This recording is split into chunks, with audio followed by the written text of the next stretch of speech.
अच्छा gear box का socket निकाल सकते क्या? निकालो ऊपर वाला लीवर का।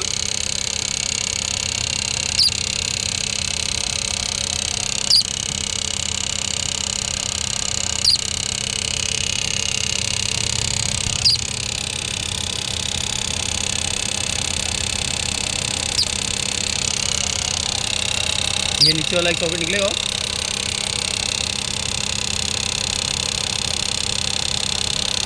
एक काम करो, स्कैनिंग करके देखो फॉल्ट। ये लगा दो सॉकेट, स्कैन करके देखिए फॉल्ट क्या है।